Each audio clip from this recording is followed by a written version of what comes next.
తెలంగాణలో 2014 జూన్ 2 నాటికి ఉన్నత విద్యారంగం పరిస్థితి ఏమిటి? ఒక తెలంగాణ రాష్ట్రము అని కాదు, దేశవ్యాప్తంగా కూడా ఉన్నత విద్యారంగానికి సంబంధించి 2014కు ముందు ఎట్లా ఉన్నది, 2014 మీరు చైర్మన్గా దిగిపోయేంత వరకు ఎట్లా ఉన్నది? ప్రభుత్వం ఇచ్చినటువంటి ఈ గ్రాస్ ఎన్రోల్మెంట్ రేషియో, దాన్ని 18 నుంచి 23 సంవత్సరాల వయసు కలిగినటువంటి వాళ్లకు ఎంతమంది ఉన్నారంటే దేశంలో 28.4% మంది చదువుతున్నారు. తెలంగాణలో మిగతా వాటి కంటే ఎక్కువ ఉంది కదా, మిగతా రాష్ట్రాల కంటే. ఏ కారణాలలో అంతగానం పెరిగింది? Telangana one of the emerging state in the country. అవేర్నెస్లో చదివించాలనేటువంటి ఒక ఆలోచన కుటుంబంలో, సమాజంలో, తెలంగాణ సమాజంలో. గత ప్రభుత్వము బీసీలు, ఎస్సీ, ఎస్టీల చదువు విషయం పట్టించుకోలేదని ఎందుకు అంత చర్చ జరిగింది? మరి మీరు చెప్పే లెక్కనే ఒక మాదిరి ఉంది, డిస్కషన్ ఇంకొక రకంగా జరిగింది బయట. ప్రభుత్వాలు ఏమైనా, ఏ పార్టీలు ప్రభుత్వానికి వచ్చినా విద్యారంగానికి కావలసినటువంటి సపోర్ట్ లేదు. స్కిల్ అనేది ఒక కొరత ఒకటి ఉన్నది. ఇవాళ గవర్నమెంట్ స్కిల్ యూనివర్సిటీ అని ఒకటి చేస్తున్నాయి. దాని వలన అదనపు అర్హతలు లేదా ఉన్న వాటిలోనే క్వాలిటీ ఇది ఉపయోగపడుతుంది అనుకోవచ్చా? స్కిల్ యూనివర్సిటీ అనేటువంటిది పిల్లలందరికీ మంచి నైపుణ్యాలు ఇస్తుంది. ఈ స్కిల్ యూనివర్సిటీకి ఒక బ్రాడర్ పర్స్పెక్టివ్ ఉన్నది. యూనివర్సిటీ అంటే 4 గోడల మధ్యన అనుకోవట్లేదు వాళ్ళు.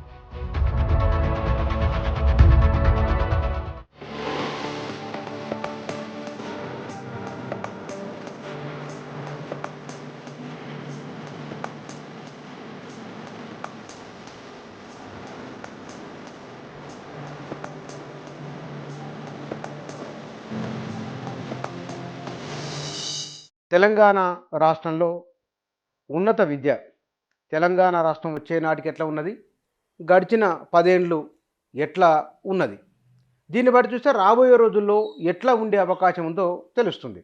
మరి గడిచిన 10 ఏళ్ళుగా తెలంగాణలో ఉన్నత విద్యలో జరిగిన ప్రయోగం ఏమిటి, లేకపోతే కనుక ఉన్నత విద్యకు సంబంధించిన ఫలితాలు ఏమిటి, ఎట్లా ఉన్నాయి మిగతా రాష్ట్రాలతో పోల్చుకున్నప్పుడు, అమ్మాయిల్లోనూ అబ్బాయిల్లోనూ, గురుకులాలలోనూ, బయట ఓవరాల్గా తెలంగాణ ఉన్నత విద్యారంగం ఎట్లా ఉన్నదో తెలుసుకుందాం. మన దగ్గర ఉన్నత విద్యా మండలి మాజీ చైర్మన్ ప్రొఫెసర్ లింబాద్రి గారు ఉన్నారు, వారితో మాట్లాడదాం. సార్ నమస్కారం.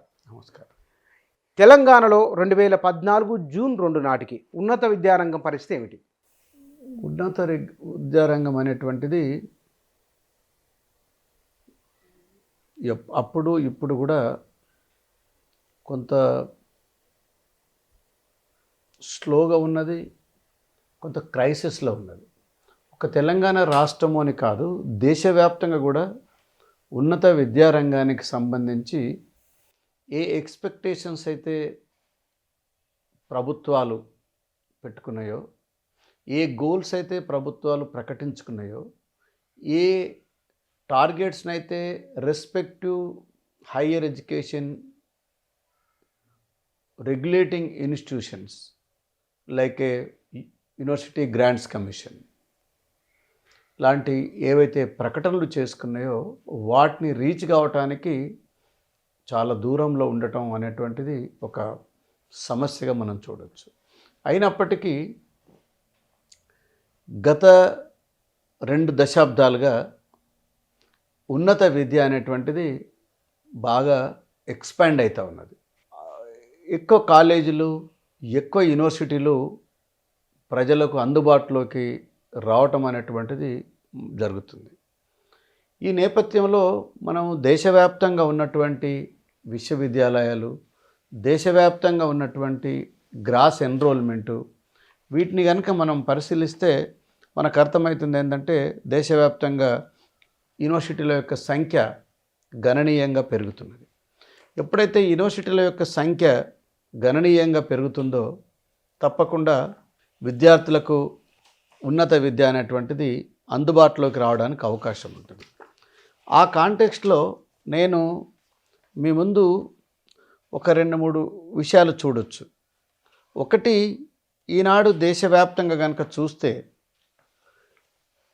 1113 యూనివర్సిటీలు ఈ దేశంలో ఉన్నాయి, అన్ని భాషల్లో కలిపి. అట్లాగే 43,796 కళాశాలలు ఉన్నాయి. డిగ్రీ డిగ్రీ, ఇంజనీరింగ్, డిగ్రీ అన్నీ కూడా. అట్లాగే 11,296 స్టాండ్ ఎలోన్ ఇన్స్టిట్యూషన్స్ ఉన్నాయి. ఇవన్నీ కూడా ఎడ్యుకేషన్ని భారతదేశంలో అందరికీ అందించడానికి, యువతరాన్ని భవిష్యత్తుకు గొప్ప నాయకులుగా, నైపుణ్యం గల మనుషులుగా, శాస్త్రవేత్తలుగా, ఈ దేశ భవిష్యత్తును తీర్చిదిద్దే శక్తివంతులుగా తయారు చేయడానికి ఈ విశ్వవిద్యాలయాలు, ఈ కళాశాలలు, ఈ ఇన్స్టిట్యూషన్స్ పనిచేసేటువంటి పరిస్థితి మనం చూస్తూ ఉన్నాం. వీటిని రెగ్యులేట్ చేయడానికి కానీ, వీటిని బాగా నిర్వహించాలనేటువంటి విషయానికి సంబంధించి కానీ మనకు అనేక కమిషన్స్ కనిపిస్తాయి, అనేక రకాల వ్యవస్థలు కనిపిస్తాయి. ఉదాహరణకి మనకు కాన్స్టిట్యూషనల్ ఫౌండేషన్స్, భారత రాజ్యాంగం ఉన్నత విద్యారంగానికి ఏ రకమైనటువంటి అవకాశాలు ఉండాలి అనేది రాజ్యాంగంలో పొందుపరచడం జరిగింది.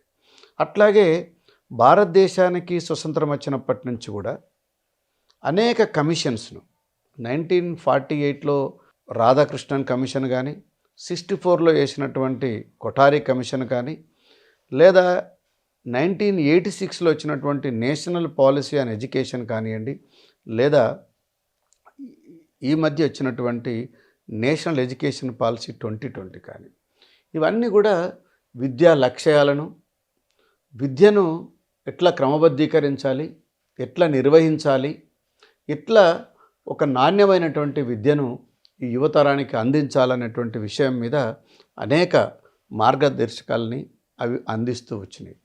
ఇది ఈ యొక్క విద్యా లక్ష్యాలని సాధించడానికి ఏర్పాటు చేసేటువంటి ఒక మార్గనిర్దేశకపరమైనటువంటి అంశాలుగా మనం చూసుకోవచ్చు. ఈ కాంటెక్స్ట్లో మనం అనుకున్నట్టుగా ఇన్ని వేల విశ్వవిద్యాలయాలు, కళాశాలలు ఉన్నప్పుడు అసలు ఎట్లా చదువుతున్నారు పిల్లలు? ఈ ఉన్నత విద్యా రంగానికి రావలసినటువంటి యువతరం అంటే 18 నుంచి 23 సంవత్సరాల వయసు కలిగినటువంటి వారు ఎంత శాతం ఈ విశ్వవిద్యాలయాల్లో, ఈ కళాశాలలో చదువుతున్నారు? మొత్తం కంట్రీ వైడ్గా, ఈవెన్ తెలంగాణలో. ముందు తెలంగాణ చూద్దాం మనం. 2014కు ముందు ఎంత ఉన్నది, 2014 మీరు చైర్మన్గా దిగిపోయేంత వరకు ఎట్లా ఉన్నది? ఆ కాంటెక్స్ట్లో ఒక 2 కంపారిజన్ చెప్తాను. ఒక్క కంపారిజన్ ఏంటంటే ఇండియా, తెలంగాణ ఇప్పుడు ఎట్లా ఉన్నది చెప్తా, దాన్ని బట్టి మనకు అర్థమవుతుంది. అంటే 2014 ఎట్లా తెలిసిపోతుంది, ఎట్లా తెలుస్తుంది. ఒకటి, ఇప్పుడు భారతదేశంలో అంటే ప్రతి సంవత్సరము ప్రభుత్వము, government of India all India survey and higher education అనే ఒక రిపోర్ట్ రిలీజ్ చేస్తుంటుంది. సో ఎన్ని కాలేజీలు ఉన్నాయి, ఎంత ఎన్రోల్మెంట్ ఉంది, అందులో ప్రైవేట్ ఎన్ని ఉన్నాయి, గవర్నమెంట్ ఎన్ని ఉన్నాయి, అమ్మాయిలు ఎంతమంది, అబ్బాయిలు ఎంతమంది, ఎస్సీలు ఎంతమంది, ఎస్టీలు ఎంతమంది, బీసీలు ఎంతమంది, వీటన్నిటికి సంబంధించినటువంటి ఒక సమగ్రమైనటువంటి ఒక డాటాను సమాజానికి అందిస్తుంది అనమాట. ఆ కాంటెక్స్ట్లో ప్రభుత్వం ఇచ్చినటువంటి ఈ గ్రాస్ ఎన్రోల్మెంట్ రేషియో, దాన్ని 18 నుంచి 23 సంవత్సరాల వయసు కలిగినటువంటి వాళ్లకు ఎంతమంది ఉన్నారంటే దేశంలో 28.4% మంది చదువుతున్నారు. అంటే 24 కోట్ల మంది. 28.4 అంటే మీకు 100 కోట్ల జనాభా అయితే 28% మంది మనుషులు హైయర్ ఎడ్యుకేషన్లో ఉన్నారు. అదే తెలంగాణలో అయితే 40% ఉన్నారు. 40% gross enrolment ratio. Very interestingly, women gross enrolment ratio కనుక చూస్తే ఆల్ ఇండియా లెవెల్లో 28.5, తెలంగాణలో 41.6. అంతా ఎందుకు, ఎట్లా సాధ్యమైంది అది? ఇంకొక 2 చెప్పి మీకు డిస్కస్ చేద్దాం. మూడవది, gross enrolment ratio of SC women ఎంతమంది ఉన్నారు అంటే దేశవ్యాప్తంగా చూస్తే 26% ఉన్నారు. అదే తెలంగాణలో అయితే 42.9% ఉన్నారు. ఎస్టీలలో దేశవ్యాప్తంగా 20.9 అయితే తెలంగాణలో 36.9. ఇది గ్రాస్ ఎన్రోల్మెంట్ రేషియో. ఇందులో నేను మీతో ఇంతకుముందు చెప్పిన దాంట్లో ప్రభుత్వాలు ప్రకటించుకున్న లక్ష్యాలకు దూరంగా ఉంటాయి అనేది ఒక మెజర్మెంట్గా తీస్తే మనము 2035 నాటికి ఈ దేశంలో 50% గ్రాస్ ఎన్రోల్మెంట్ రేషియో చేయాలి. అంటే ఇది ఈ జనాభా ఎవరు అంటే 18 నుంచి 23 సంవత్సరాల వయసు గల వాళ్ళకు సంబంధించిన విషయం. దేశ జనాభాలో కాదు, యూత్. ఇండియా అనేటువంటిది ఎక్కువ యువతరాన్ని కలిగినటువంటి దేశం. యూత్ పాపులేషన్ ఎక్కువ. కాబట్టి ఆ దేశంలో ఈ వయసు కలిగినటువంటి వాళ్ళు ఎంతమంది చదువుతున్నారు. ఇప్పటికీ చాలామంది, ఒక చిన్న సర్వే వచ్చింది, వెరీ ఇంట్రెస్టింగ్ సర్వే. నేను అది ప్రొద్దున్నే చూసినా కానీ నేను తీయనట్టున్నా. చాలామంది పిల్లలు ఇప్పటికీ ఎక్కడ లేరు. వాళ్ళు పనులలో ఉన్నారా లేకపోతే ఇంకెక్కడన్నా పోయినరా అర్థం కాదు. కానీ యువతరం ఇన్స్టిట్యూషన్స్లో లేరు, ఉద్యోగాలు లేవు ఎట్లాగో. అది ఒక డిఫరెంట్ స్టోరీ. బట్ ఇది ఒక ఫిగర్. ఈ గ్రాస్ ఎన్రోల్మెంట్ రేషియోను మనం ఇట్లా చూసుకోవాలి. ఇది భారతదేశంలో ఇట్లా ఉంటే మీరు అదే ప్రపంచవ్యాప్తంగా చూస్తే సౌత్ కొరియా చూసుకోండి మీరు, 94% ఉంటుంది. ఫిన్లాండ్ అనే ఒక చిన్న దేశం ఉంటుంది, 100% ఉంటారు. అంటే ఆ ఊర్లో ఆ దేశంలో ఉన్న యువకులందరూ కూడా 18 నుంచి 23 ఉన్న వాళ్ళందరూ కూడా కాలేజీలలో ఉంటారు. సగం మంది ఇంటికాడ, సగం మంది బడిలో లేరు. జర్మనీలో కూడా 70%, అమెరికాలో అయితే 79-80%. ఇట్లా గ్రాస్ ఎన్రోల్మెంట్ రేషియో అనేటువంటిది కనిపిస్తుంది. ఇదొక ఈ దేశం యొక్క ఎడ్యుకేషన్ సిస్టాన్ని అర్థం చేసుకోవడానికి ఉపయోగపడే ఫిగర్స్గా మనం అర్థం చేసుకోవచ్చు. మరి మనకు అనిపిస్తుంటుంది ఇది చాలా బాగానే ఉన్నది కదా, ఇంతమంది పర్సంటేజ్ చదువుతున్నారు, అద్భుతమైనటువంటి ప్రోగ్రెస్ ఉన్నది అని అనిపిస్తుంది మనకు. ఇది యాక్సెస్ బాగానే ఉన్నది, యాక్సెస్ ఉన్నది కాబట్టి అందరు కాలేజీకి వస్తున్నారు. యాక్సెస్ ఏంటి? కాలేజీలో అడ్మిషన్ తీసుకోవడానికి అవకాశం ఉన్నది అని పడితే సీట్లు దొరుకుతాయి. డిగ్రీలో దొరుకుతాయి, ఇంజనీరింగ్లో దొరుకుతాయి, లాలో దొరుకుతాయి, అన్నిట్లో దొరుకుతాయి. ఏంటి సమస్య అంటే quality education is a big challenge. ఉద్యోగం కావాలన్నవాడు చదువుకున్న వాళ్ళ డిగ్రీ వాళ్ళందరికీ ఇవ్వడు. ఈ ఉద్యోగం ఇవ్వదలుచుకున్నటువంటి సంస్థలు, అది ప్రభుత్వం కానీ ప్రైవేట్ సంస్థలు కానీ, వారికి అవసరమైన నైపుణ్యాల్ని పరిశీలించి పరీక్ష పెట్టి అందులో వారికి సూట్ అవుతారు అనుకున్న వాళ్ళని మాత్రమే నియమించేటువంటి అవకాశం ఉంటుంది. కాబట్టి ఈ ఎన్రోల్మెంట్లో 15%, గొప్పలో గొప్ప 20% కంటే మించి ఎంప్లాయబుల్ స్కిల్ ఉన్న మనుషులు దొరకట్లేదు అనేది అనేక నివేదికలు మనకు చెప్తా ఉన్నాయి. వీళ్ళంతా మరి ఈ 40%, 41%, 20% మినేస్తే మిగిలిన 20% ఎక్కడ పోయినట్టు? వాళ్ళంతా ఎక్కడ అకౌంట్ బెట్ అయితే ఏమవుతున్నారు వాళ్ళు? అన్స్కిల్డ్ అంటే ఇప్పుడు ఎంప్లాయబుల్ స్కిల్స్ ఉన్న శాతం చెప్తున్నా మీకు. అంటే వీళ్ళు మిగిలిన వాళ్ళకి జాబులు రావట్లేదు. లోపం ఎక్కడుంది? లోపం ఎక్కడ ఉంటుంది అని అంటే వ్యవస్థల్లో ఉన్నది. ఇప్పుడు చాలామంది మేమనుకుంటామంటే, మీరు మీడియాలో ఉంటారు కాబట్టి చూడాలి. ఫర్ ఎగ్జాంపుల్, ఒక పబ్లిక్ ఇన్స్టిట్యూషన్, ఒక గవర్నమెంట్ కాలేజ్ ఉంది. గవర్నమెంట్ కాలేజీలో ఎవరు చదువుతారు అంటే పేద ప్రజలు, గ్రామీణ ప్రాంతానికి సంబంధించినటువంటి వాళ్ళు, ఎస్సీ, ఎస్టీ, బీసీ, మైనారిటీ, ఈ వర్గాలు చదువుతారు. వీళ్ళని అర్థం చేసుకోవటంలో 2 కోణాలు ఉంటాయి. ఒకటి, వీళ్ళు ఇంతేరా, వీళ్ళకి ఇంతకంటే ఏమొస్తుంది, వీళ్ళకి నైపుణ్యాలు ఉండయి, వాళ్ళ బ్యాక్గ్రౌండ్ లేదు అనేటువంటిది ఒక, అంటే ఇండివిజువల్ను కారణం చేసి బ్రాండ్ చేయటం ఒక పద్ధతి. మనం ఏం చూడాలంటే ఒక ఇన్స్టిట్యూషన్ చూసేటప్పుడు స్ట్రక్చరల్ బ్యారియర్స్ ఏమున్నాయో చూడాలి. స్ట్రక్చరల్ నిర్మాణపరమైనటువంటి అడ్డంకులు ఏమున్నాయో చూడాలి. వ్యక్తులుగా ఏ కమ్యూనిటీకైనా ప్రాబ్లమ్స్ ఉండొచ్చు, కానీ సమాజంలో వ్యవస్థీకృతమైనటువంటి అడ్డంకులు ఉంటాయి. ఏంటి ఆ వ్యవస్థీకృతమైనటువంటి అడ్డంకులు? ఈ సమాజంలో కులము ఎడ్యుకేషన్ ఇన్స్టిట్యూషన్లో భాగం. భారతదేశంలో నువ్వు ఏది చూసినా you have to locate higher education and community caste.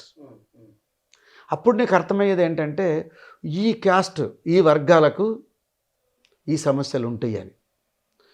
ఆ వర్గాలకు ఎందుకు ఆ సమస్యలు ఉంటాయి అనేది కనుక మనం అర్థం చేసుకోగలిగితే వాటిని ఒక పాజిటివ్ దృక్పథంతో అధిగమించడానికి కావలసినటువంటి పద్ధతుల్ని మనం ఎస్టాబ్లిష్ చేసుకోవాలి.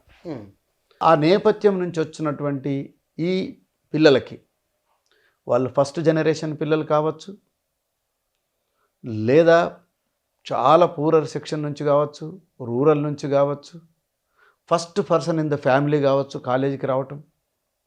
కాబట్టి ఆ వచ్చినటువంటి వాడికి ఉండేటువంటి ఇబ్బందులు, వాడి యొక్క వ్యక్తిత్వాలు, ఆలోచన ధార ఎట్లా ఉంటుంది, వాటిని మనము ఇన్స్టిట్యూషను అర్థం చేసుకొని వాళ్ళ నైపుణ్యాల్ని గుర్తించి, వాళ్ళలో ఉన్నటువంటి సృజనాత్మక శక్తిని గుర్తించి వాళ్ళని ఎట్లా మెంటర్ చేయగలుగుతావు, ఎట్లా తీర్చిదిద్దే ప్రయత్నం చేయొచ్చు, వాళ్ళ అభిరుచులను అర్థం చేసుకొని చేయగలిగితే అద్భుతమైనటువంటి రిజల్ట్స్ వస్తాయి.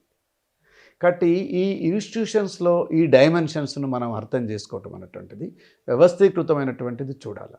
చాలా సందర్భాల్లో మనం అది చూడకపోవటం వల్ల ఎదుటివారు అర్థం కారు. నేను ఎప్పుడు అనుకుంటా, ఉస్మానియా విశ్వవిద్యాలయంలో సీట్లు వచ్చినటువంటి పిల్లలు నా దృష్టిలో అద్భుతం. 3000 మంది పిల్లలు రాస్తే 30 మందికి అడ్మిషన్ వస్తుందండి. Top 30 students will get admission in arts college, in political science, economics, public. Only 30 సీట్సే ఉంటాయి కదా. ఒక్కొక్క కోర్సులో 30 సీట్లు. 2000 మంది పిల్లలు రాస్తారు. అంటే 2000లో వాడు డిగ్రీ పాస్ అయ్యి, మీరు పెట్టే ఎంట్రన్స్ కూడా పాస్ అయ్యి ఉస్మానియా విశ్వవిద్యాలయంలో చరిత్రాత్మకమైనటువంటి ఆర్ట్స్ కళాశాలలో చదువుతుంటే, సైన్స్ కాలేజీలో చదువుతుంటే వాళ్ళు ఎంత గొప్పలండి. మరి వాళ్ళకి ఏం రాదని మనం ఎట్లా అంటాం? కాబట్టి ఆ ఇన్స్టిట్యూషన్స్లో మనం వాళ్ళ నేపథ్యాన్ని అర్థం చేసుకొని సరి అయినటువంటి డైరెక్షన్ ఇవ్వగలిగితే, వ్యవస్థాపరమైనటువంటిది, అది లర్నింగ్ రిసోర్సెస్ కావచ్చు, లేదా ఇండివిజువల్ బ్యారియర్స్ కావచ్చు. నాకు షైనెస్ ఉండొచ్చు, లాంగ్వేజ్ బ్యారియర్ ఉండొచ్చు, డ్రెస్సింగ్ బ్యారియర్ ఉండొచ్చు, కల్చరల్ బ్యారియర్స్ ఉండొచ్చు, మింగిల్ కాకపోవచ్చు పిల్లలు. కాబట్టి అనేక అంశాలని తర్వాత ఇన్స్టిట్యూషన్ యొక్క సిస్టమ్ అర్థం కాకపోవచ్చు, ఇన్స్టిట్యూషన్ నుండే సపోర్ట్ సిస్టమ్ కూడా తెలియకపోవచ్చు. ఇది లైబ్రరీ, ఇది ఆన్లైన్ కోర్సు, ఇది ఆఫ్లైన్ కోర్సు, ఇవన్నీ ఉంటాయి. కాబట్టి ఈ రిసోర్సెస్ అన్నిటిని మనం అర్థం చేయించగలిగి, వారిని ఇన్స్టిట్యూషన్లో భాగమని చెప్పగలిగి, వారికి ఆత్మవిశ్వాసాన్ని ఇచ్చి, వాళ్ళ లక్ష్యాన్ని చేరుకోవడానికి, నేను ఒక ఐఏఎస్ ఆఫీసర్ అవుతానో, ఓ ప్రొఫెసర్ అవుతానో, ఒక సబ్ ఇన్స్పెక్టర్ అవుతానో, ఇంకేదో ఆఫీసర్ అవుతానో, పొలిటీషియన్ ఏదనుకుంటాడో అనుకుంటారు. ప్రతి మనిషికి ఒక లక్ష్యం ఉంటుంది. నేను ఎంఏకి వస్తున్నా, ఎంఎస్సికి వస్తున్నా, ఎల్ఎల్బికి వస్తున్నా అంటే definitely they may have a great ambition according to their interest, according to their talent, according to their family background.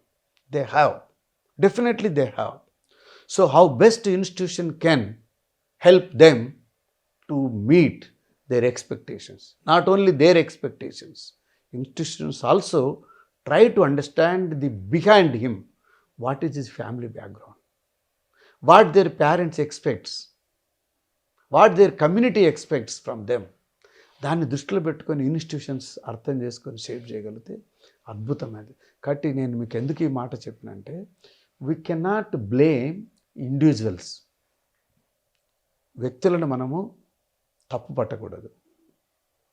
ఉంటారు మనుషులు అన్నప్పుడు, కానీ ఇన్స్టిట్యూషన్ కదా, ఇన్స్టిట్యూషన్ మనం షేప్ చేయాలి, ఇన్స్టిట్యూషన్ షేప్ చేయాలి. కాబట్టి ఇన్స్టిట్యూషన్స్లో అలాంటి పరిస్థితులు ఉంటాయి. దాన్ని మనం అర్థం చేసుకోగలిగితే బాగుంటుందనేది మనం చూడాలి. రెండవ సమస్య ఏముంటుందంటే మనం యాక్సెస్ ఇచ్చినాం అందరికీ అడ్మిషన్లు వస్తాయి. మీకు ఇంతకుముందు చెప్పినట్టుగా ఒక డిగ్రీలో 2.5 లక్షల మంది BA BCom BScలో ఇస్తాం. ఒక 90,000 మందికి ఇంజనీరింగ్లో అడ్మిషన్ ఇస్తాం. ఇంకా MBA ఫార్మసీ MA MCom అన్నీ ఇస్తాం. Right. Access is not a success. Admission ఇవ్వగానే సక్సెస్ కాలేడు కదా. యాక్సెస్ విత్ సక్సెస్ ఏం చేయాలను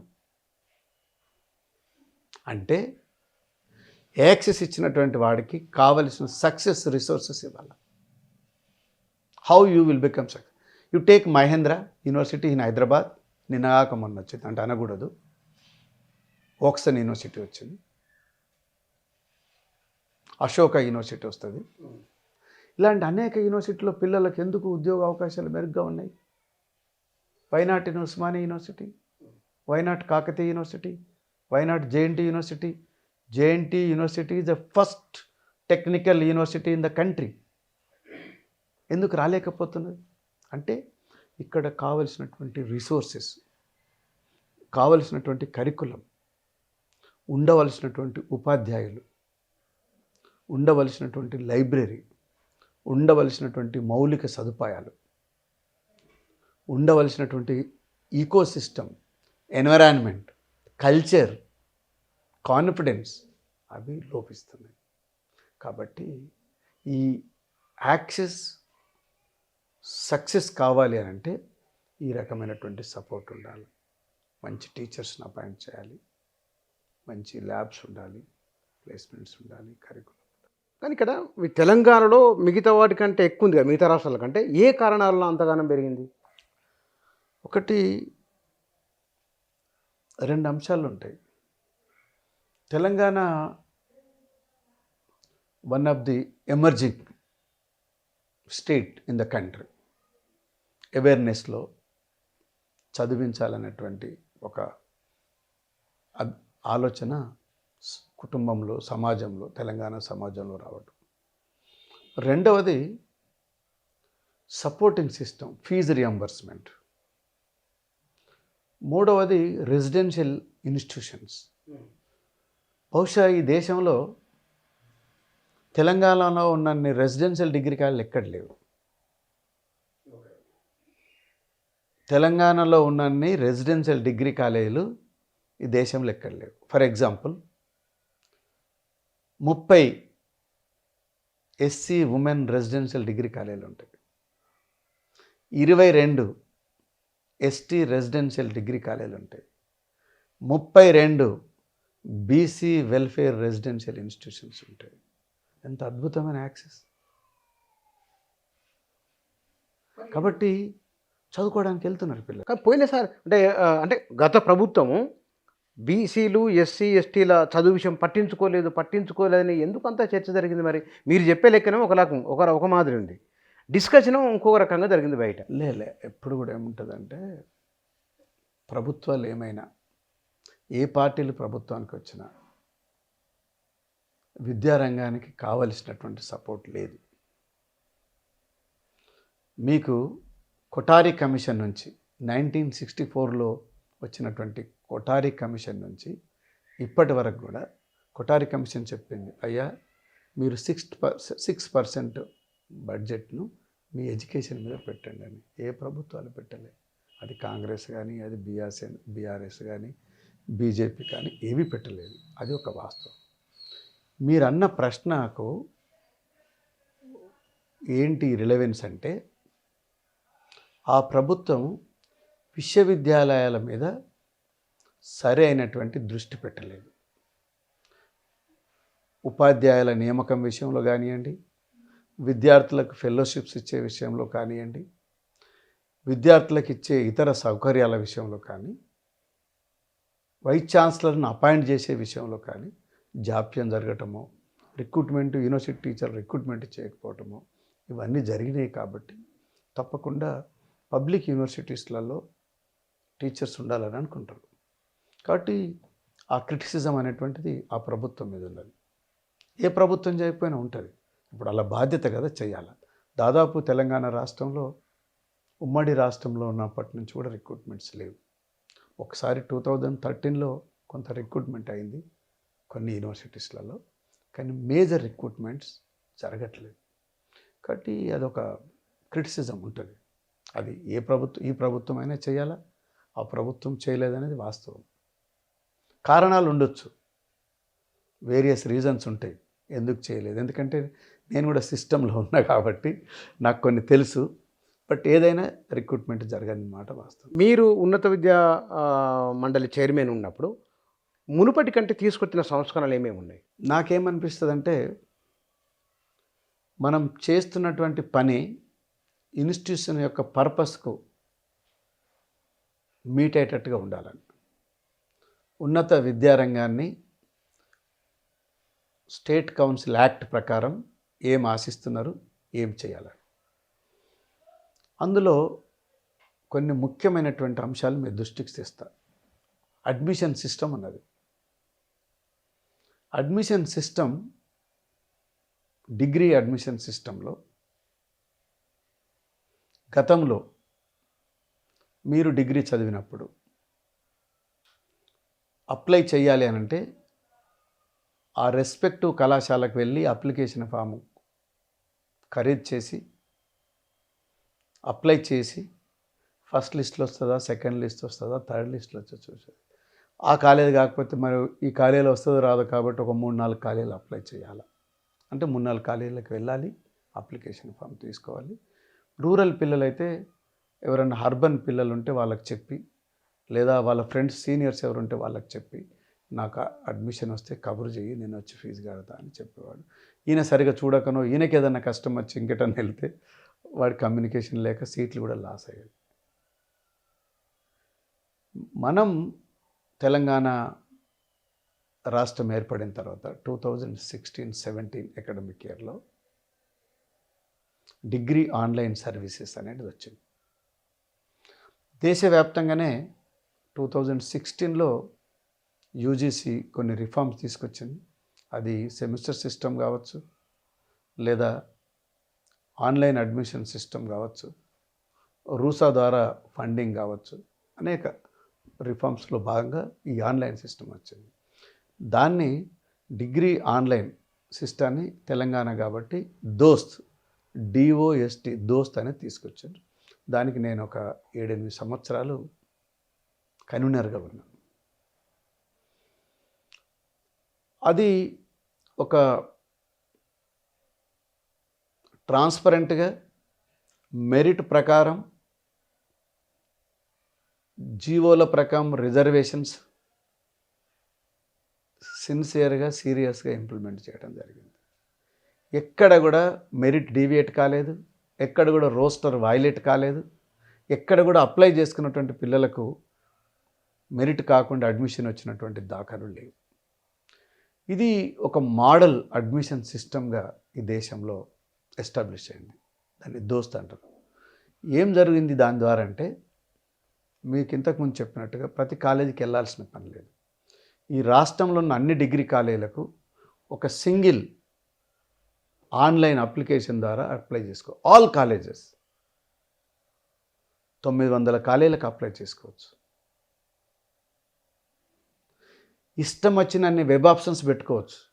city college, Nizam college, Khairatabad college, Ambedkar college, Begumpet women's college, any college, Siddipet college, Nizamabad GG college, వాని ఇష్టం పెట్టుకోవచ్చు. సీట్ వస్తే ఆయన ఇంటికే మెసేజ్ వస్తుంది, ఫోన్లో మెసేజ్ వస్తుంది, you got admission, confirm please. మళ్ళీ ఒకసారి ఇట్లా నొక్కితే అయిపోతుంది, అడ్మిషన్ విల్ బి కన్ఫర్మ్.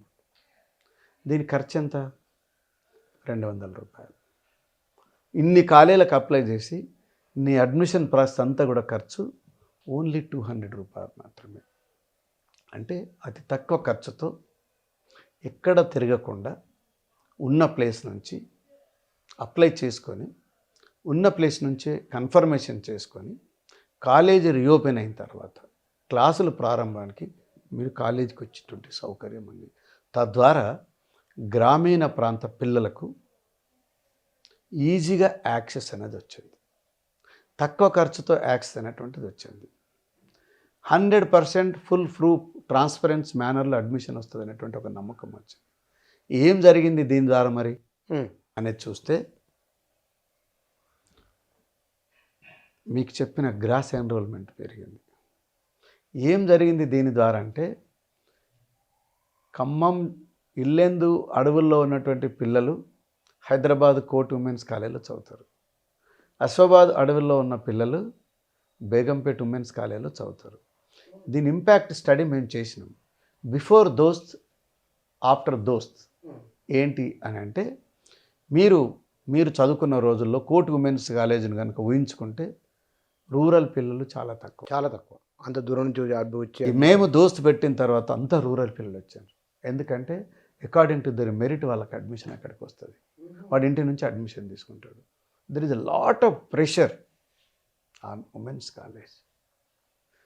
33 జిల్లాల అమ్మాయిలు Begumpet court women's college city కాలేజీలో బాయ్స్ గర్ల్స్ అడ్మిషన్ తీసుకునే పరిస్థితి ఉంది. నిజాం కాలేజీలకు వచ్చే పరిస్థితి ఉంది. గతంలో ఈ పరిస్థితి లేదు. ఇన్ఫ్లుయెన్స్కి అడ్మిషన్ ఇచ్చేవాళ్ళు, ప్రెషర్కి అడ్మిషన్లు ఇచ్చేవారు, ప్రిన్సిపల్ గారు ఒత్తిడికి గురై అడ్మిషన్లు ఇచ్చేటువంటి పరిస్థితి ఉంది. ఏ రకమైనటువంటి ఈ పరిస్థితి లేకుండా పారదర్శకంగా మెరిట్ ప్రకారం అడ్మిషన్ సిస్టమ్ వచ్చింది. తక్కువ ఖర్చుతో అడ్మిషన్ పొందేటువంటి అవకాశం వచ్చింది. మెరిట్ రోస్టర్ అండ్ లెస్ ఎక్స్పెండిచర్తో అడ్మిషన్ తీసుకొని ఒక నాణ్యమైన విద్యను తీసుకొచ్చాం. అది అడ్మిషన్ కోసం. అడ్మిషన్ తీసుకున్న తర్వాత నెక్స్ట్ ఏంటి, ఆ పిల్లలకి ఏ రకమైన కోర్సులు పెడతారు. సెమిస్టర్ సిస్టమ్ యూజీసీ గైడ్లైన్స్ ప్రకారం ఎస్టాబ్లిష్ చేసి నడుస్తున్నప్పటికీ కొన్ని కోర్సులను మనం ఇంట్రడ్యూస్ చేసాం. For example BBA retail management అంటే విద్యార్థులకు ఉపాధి అవకాశాలు కలగాలి, ఉపాధి నైపుణ్యాలు పెంపొందించాలి. కొంతమంది పిల్లలు కాలేజీకి వచ్చి కూడా మళ్ళీ పని చేసుకోవడానికి వెళ్తున్నారు అనేటువంటిది గమనించిన తర్వాత ఎర్న్ వైల్ లర్న్, మీరు చదువుకుంటూ సంపాదించుకునే మార్గాలు ఉన్నాయని చూసాం.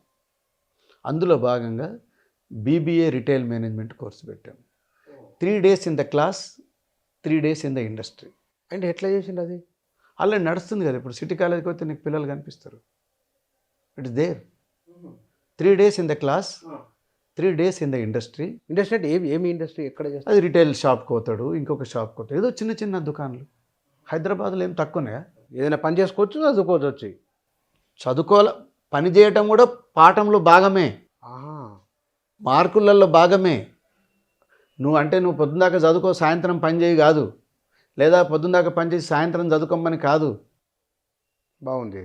నువ్వు కాలేజీలో చదువుకుంటావు, మళ్ళీ కంపెనీలో కూడా పని చేస్తావు. అవి రెండు కలిపి నీకు వాల్యుయేషన్ చేసి ఇస్తాం.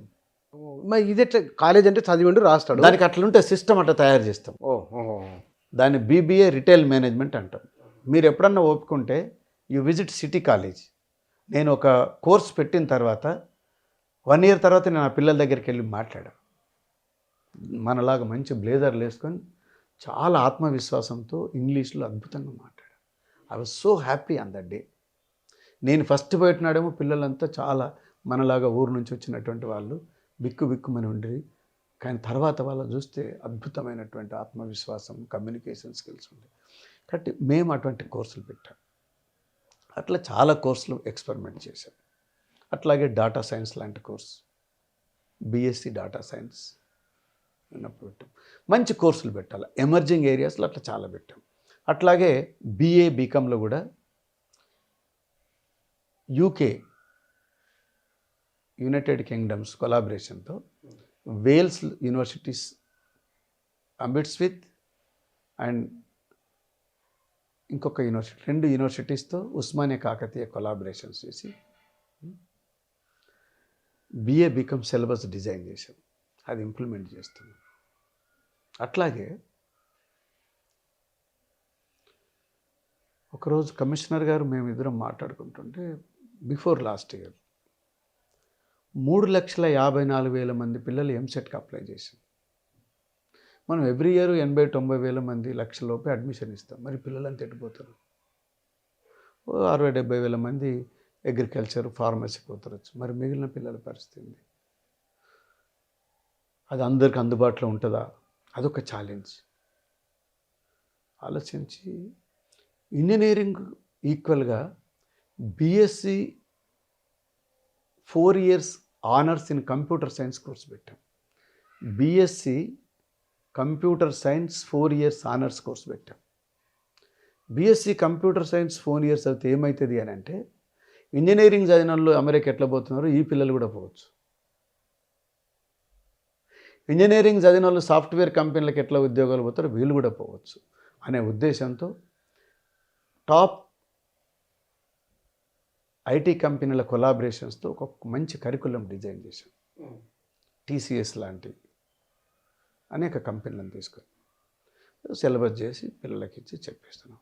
సో దాంతో ఏంటంటే పిల్లలు మనకు ఊర్లలో ఇన్ని డబ్బులు పెట్టలేరు, ఇంత దూరం రాలేరు, డిస్టిక్ హెడ్ క్వార్టర్లో చదువుకోవచ్చు అంటే అది చదువుకొని కూడా అమెరికా పోవచ్చు.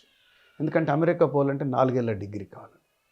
ఈ పిల్లలకి ఇబ్బంది కావద్దు అని ఒక అంటే పిల్లల యొక్క ప్రయోజనాన్ని, పిల్లల యొక్క ఎక్స్పెక్టేషన్స్, ఇమాజినేషన్స్ను దృష్టిలో పెట్టుకొని మా పరిధిలో మేము కొంత ప్రయత్నం చేయడం అనేటువంటి జరిగింది. ఇది కోర్సులకు సంబంధించి.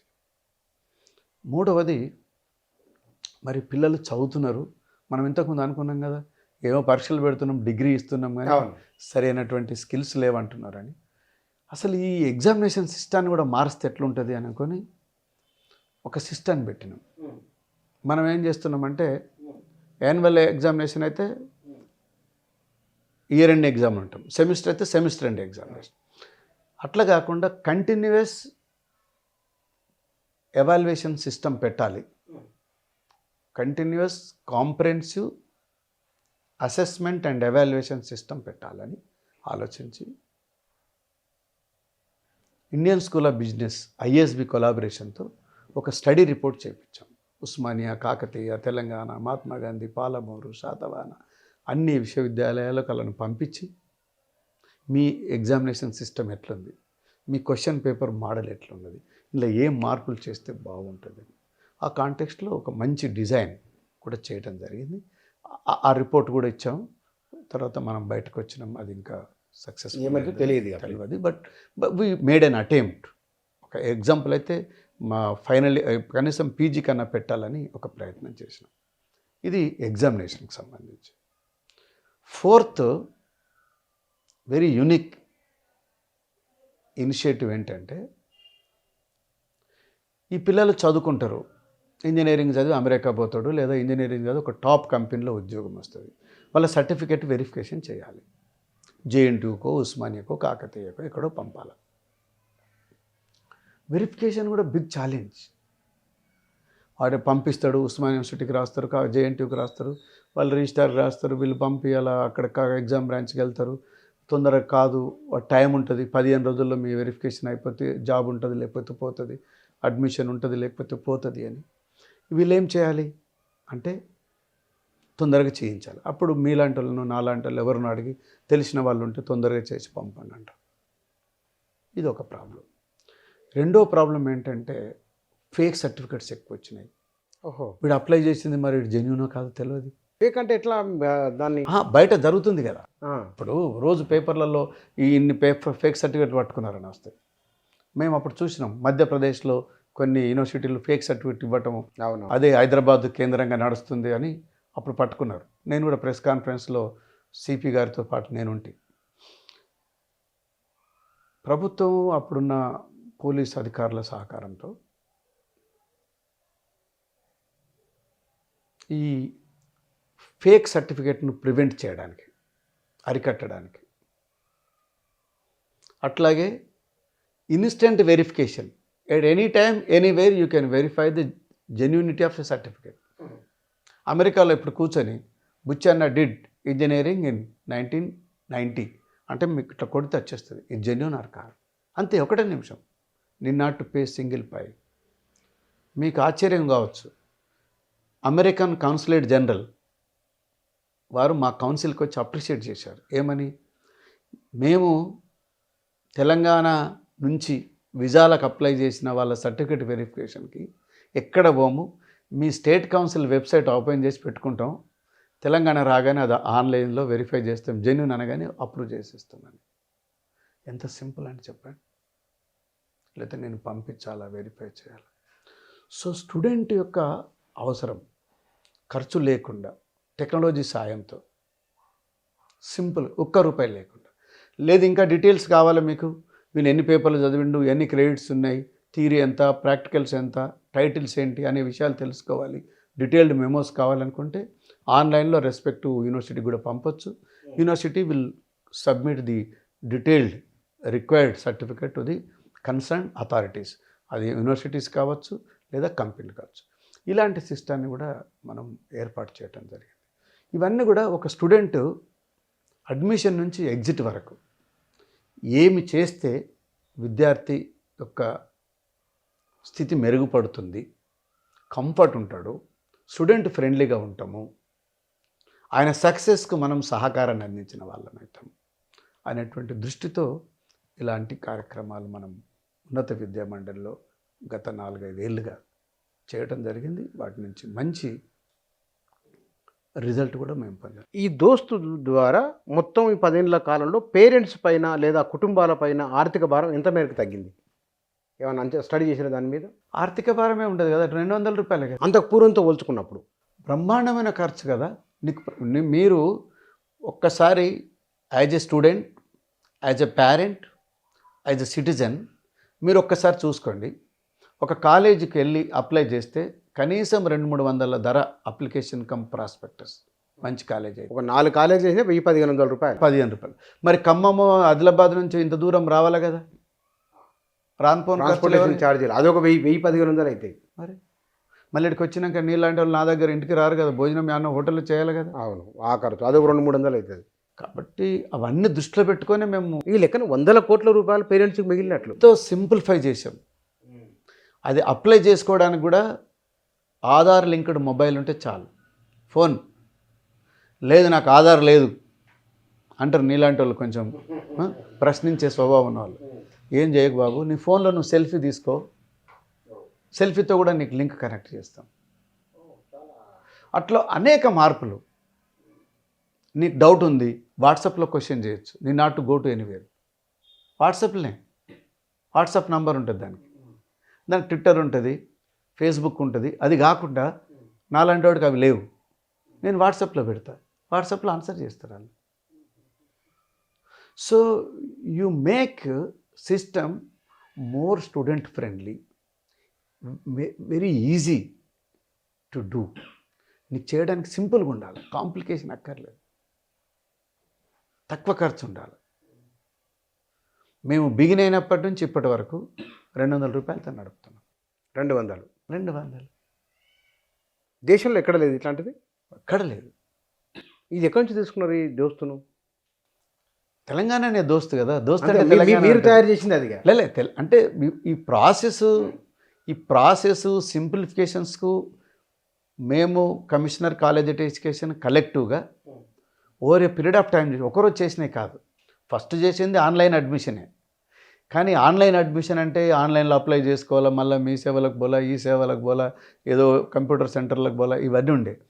అట్లా కాకుండా ఇంకా సింపుల్గా చేయాలా అనేటువంటి నేపథ్యంతో ఇవన్నీ చేయటం జరిగింది.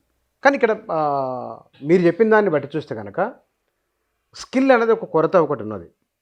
ఇవాళ గవర్నమెంట్ స్కిల్ యూనివర్సిటీ అని ఒకటి చేస్తుంది. దాని వలన అంటే డిగ్రీ చదువుకుంటూ కానీ ఇంజనీరింగ్ చేసింటాడు, లేదా మీరు అనేది BBA వేసిండొచ్చు, అదనపు అర్హతలు లేదా ఉన్న వాటిలోనే క్వాలిటీ, ఇది ఉపయోగపడుతుంది అనుకోవచ్చా? ప్రతిదీ కూడా ఉపయోగపడుతుంది. మనం ఏది తక్కువ అనేది మనం చూడకూడదు. ముఖ్యంగా స్కిల్ యూనివర్సిటీ అనేటువంటిది పిల్లలందరికీ మంచి నైపుణ్యాలను ఇస్తుంది. ఈ స్కిల్ యూనివర్సిటీకి ఒక బ్రాడర్ పర్స్పెక్టివ్ ఉన్నది. యూనివర్సిటీ అంటే 4 గోడల మధ్యన అనుకోవట్లేదు వాళ్ళు. యూనివర్సిటీ అంటే జిల్లా కేంద్రాలను కూడా కనెక్ట్ చేసి వాళ్ళకు కూడా నైపుణ్యాలు అందించాలని అనుకుంటున్నారు. ఇప్పటికే ITI లాంటి వాటిని కూడా ఒక స్కిల్ సెంటర్స్గా మార్చేటువంటి ఒక ప్రయత్నానికి పూనుకున్నారు. కాబట్టి స్కిల్ అనేటువంటిది నీడ్ ఆఫ్ ది అవర్. ఈరోజు సమాజానికి అవసరమైనటువంటిది ఏంటంటే నైపుణ్యం. అట నైపుణ్యాల కేంద్రంగా విశ్వవిద్యాలయాలు రావటం అనేటువంటిది లేదా ఇన్స్టిట్యూషన్స్ రావటం అనేటువంటిది చాలా అవసరం. అది తప్పకుండా ఉపయోగపడుతుంది.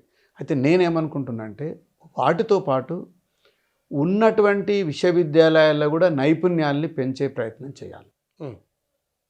ఉన్నటువంటి విశ్వవిద్యాలయాల్లో ఎన్రోల్మెంట్ ఎక్కువ ఉంటుంది కాబట్టి ఈ పిల్లలకు కూడా నైపుణ్య కేంద్రాల ద్వారా వారికి అవసరమైనటువంటి ఉద్యోగాలు పొందగలిగేటువంటి నైపుణ్యాలు ఇవ్వాలి. అట్లాగే మేము ఇంకొకటి కూడా చేశాం.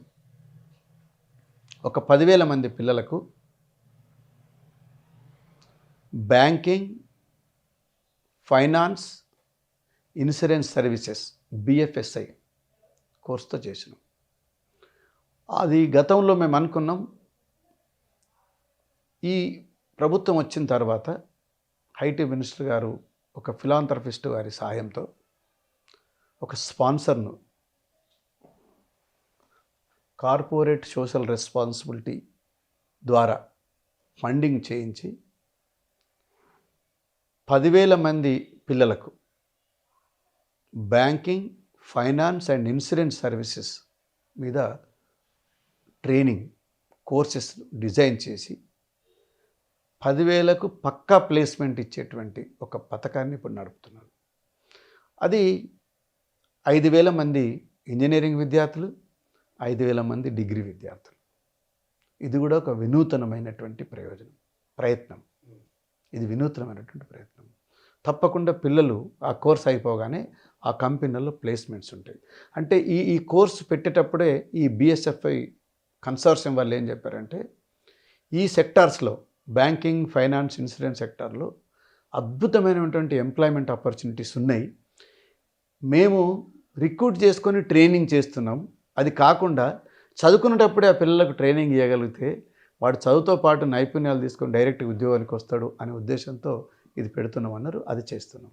రాబోయే రోజుల్లో తెలంగాణ ఉన్నత విద్య ఎట్లా ఉండవచ్చని మీరు అంచనా వేస్తున్నారు? భవిష్యత్తులో కూడా తెలంగాణకు ఉన్నత విద్య బ్రహ్మాండంగా ఉంటుంది. ప్రభుత్వం కూడా స్కిల్ యూనివర్సిటీ పెట్టింది. అట్లాగే స్పోర్ట్స్ యూనివర్సిటీ పెడుతున్నారు. ఇంకా ఎడ్యుకేషన్ని బలోపేతం చేయడానికి రిక్రూట్మెంట్ కూడా చేద్దామని చెప్పారు. కాబట్టి వాటన్నిటిని దృష్టిలో పెట్టుకొని యువతరం యొక్క ఆశయాలను ఈ ఫిల్ఫిల్ చేసేటువంటి ప్రయత్నం ప్రభుత్వాలు చేస్తే డెఫినెట్గా ఉన్నత విద్య అనేటువంటిది ఒక గొప్ప లక్ష్యాన్ని సాధించేటువంటి ప్రయాణం చేస్తుందని నేను విశ్వసిస్తున్నా. డెఫినెట్గా అవుతుంది కూడా. Thank you sir. తెలంగాణ ఉన్నత విద్యకు సంబంధించి 2014 ముందు, 2014 నుంచి మొన్నటి వరకు జరిగిన ప్రయోగం ఏమిటి, ప్రయత్నం ఏమిటి, అది ఎట్లా సఫలమైందనే విషయం ఒకటి, రాబోయే రోజుల్లో తెలంగాణ ఉన్నత విద్యారంగం ఎట్లా ఉంటుందనే అంశానికి సంబంధించి వారి అభిప్రాయం, ఆలోచన ఇది. Thank you.